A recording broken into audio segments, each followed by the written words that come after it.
आपण बनवतोय पिझ्झा. त्यासाठी आपण पॅनवरती बटर घालून घ्यायचं आहे. त्यावर कांदा मोठ्या आकाराचा कापून घ्यायचा आहे. त्यावर घातलेत कॉर्न, थोडासा मसाला, मीठ आणि थोडीशी कोथिंबीर. आता हे छान मिक्स करून घेऊया. आता पिझ्झ्याला असे मधोमध कापून घ्या. त्याचे 2 भाग करायचे आहेत आपल्याला.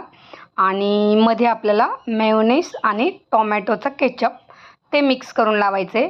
तुम्ही आधी प्लेटमध्ये मिक्स केलं तरी चालेल किंवा असं डायरेक्ट टाकून सुरीने मिक्स केलं तरीही चालेल. तर मी आता याच्यावर मेयोनेज आणि टोमॅटो केचप घातलं आहे आणि आता मी ते मिक्स करून घेते. तर आता माझं हे सगळीकडे लावून झालं की यावर आपण घालूया चीज. आता आपलं टोमॅटो आणि मेयोनेज लावून झाल्यावर असं मस्त आपल्याला चीजी बनवायचा आहे हा. तर याच्यावर आपण घालूया असं छान चीज. ओके,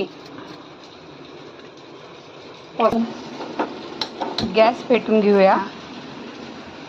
यावर घालायचे थोडंसं तूप किंवा बटर. आता पिझ्झा आपल्याला दोन्ही बाजूनी आपल्याला सॅडो फ्राय करायचा आहे. तो आपण बंद करून घेतलेला आहे. तो आता आपण असं टाकून दोन्ही साईडनी थोडं थोडं भाजून घ्यायचं आहे.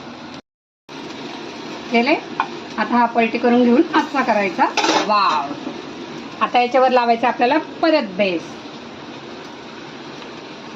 Mayonnaise, tomato sauce, mix mix mix, कांदा. टोमॅटो सॉस आणि मेयोनेज लावून झालं की त्याच्यावर हे टाकून घ्या व्यवस्थित अगदी भरभरून.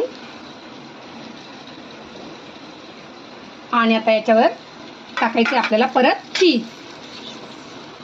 म्हणजे अतिशय मस्त चीजी होणार आहे हा पिझ्झा आपला. कारण पण आतून पण चीज टाकलंय, बाहेरून पण चीज टाकले. छान आतूनही मेयोनेज आणि टोमॅटोचा सॉस लावलाय आणि वरतूनही अतिशय टेस्टी होणार आहे आता हा. आणि आता याला 5 मिनिटं झाकण ठेवून कुक करायचं आहे. तर आता आपण ठेवूया झाकण. आपला असा छान मंद आचेवरती गरमागरम पिझ्झा रेडी आहे.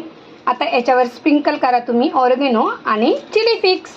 तुम्ही तुमच्या आवडीनुसार वरून स्प्रिंकल करून घ्या. आता मी हा घेते खायला. आवडीनुसार ऑरेगॅनो किंवा चिली फ्लेक्स टाकून घ्या आणि मस्त आता एन्जॉय करा. पिझ्झा कटरने आता पिझ्झा आपण कट करून घेऊया.